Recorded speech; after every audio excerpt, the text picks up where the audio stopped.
नमस्कार साथियों, स्वागत है आपका सामाजिक विज्ञान कक्षा 6 से कक्षा 12 के अंतर्गत महत्वपूर्ण वन लाइनर क्वेश्चन के बारे में, जो आपकी बहुत ही इंपॉर्टेंट है प्रतियोगी परीक्षाओं के लिए। ठीक है, तो बात कर रहे थे हम भूगोल के बारे में बात कर चुके थे, सामाजिक राजनीतिक जीवन के बारे में बात कर चुके थे, इतिहास का अपने चल रहा था। तो आज हम 18वां अध्याय पढ़ेंगे, महाजनपदकालीन भारत एवं मगध साम्राज्य। ठीक है, तो बहुत इंपॉर्टेंट है, जल्दी से लाइक एंड शेयर कर दीजिए इस सेशन को। तो चलते हैं महाजनपदकालीन भारत और मगध साम्राज्य की ओर। महाजनपदकालीन भारत और मगध साम्राज्य, यहाँ से बहुत ही महत्वपूर्ण प्रश्न बनता है हिस्ट्री के बारे में। तो प्रश्न फर्स्ट आता है, जनसमूह या कबीला जिस स्थान पर निवास करता था उसे क्या कहते थे? तो उसे जनपद के नाम से जाना जाता था। बड़े जनपदों में छोटे जनपद के मिलने से किसका निर्माण हुआ? तो महाजनपद का निर्माण होता है। महाजनपदों की संख्या कितनी थी? तो वो थी 16।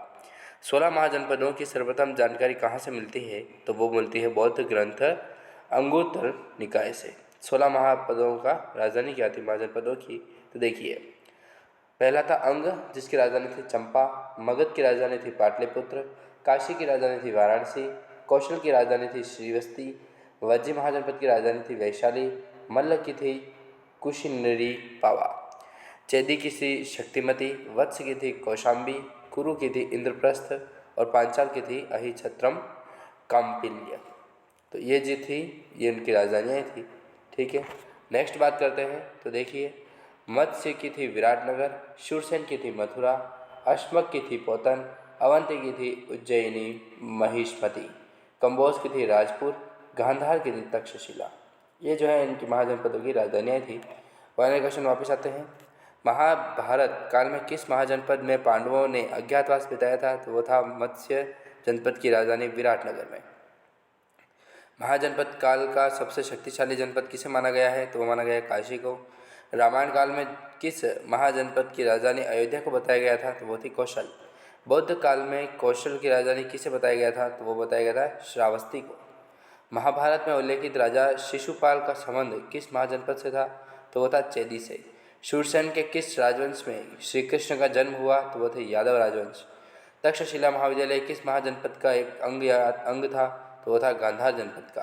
महाजनपद काल में राजा को क्या कहते थे? तो गज गणपति कहा जाता था। भारत का प्रथम विशाल साम्राज्य किस महाजनपद को कहा जाता था? तो वो था मगध। मगध की सेना के महत्वपूर्ण अंग कौन थे? तो वो था हाथी।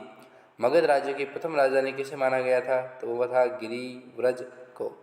मगध साम्राज्य के उत्थान और समृद्धि में किसका सबसे महत्वपूर्ण योगदान माना गया है? तो माना गया है अजातशत्रु का। बहुत ही महत्वपूर्ण योगदान था इनका मगध राज्य के उत्थान समृद्धि में। किस वंश के शासकों ने मगध की सेना में वृद्धि की? तो वो था नंदवंश। नंदवंश के शासक के पतन का मुख्य कारण क्या था? तो वो था अतिरिक्त कर। नंदवंश के बाद मगध राज्य का कौन राजा बना? तो चंद्रगुप्त मौर्य जो है वो मगध राज्य के बाद राजा बना था। तो बात आती है अब मौर्य एवं गुप्तकालीन भारत की। वीडियो थोड़ा बड़ा हो जाएगा, इसलिए इसको नेक्स्ट पार्ट में लेते हैं। तब तक मिलते हैं दोस्तों नेक्स्ट वीडियो में। अगर आपने लास्ट तक इस वीडियो को देखा है तो आपका बहुत बहुत धन्यवाद। जल्द से जल्द लाइक एंड सब्सक्राइब कीजिए। जय श्री राम।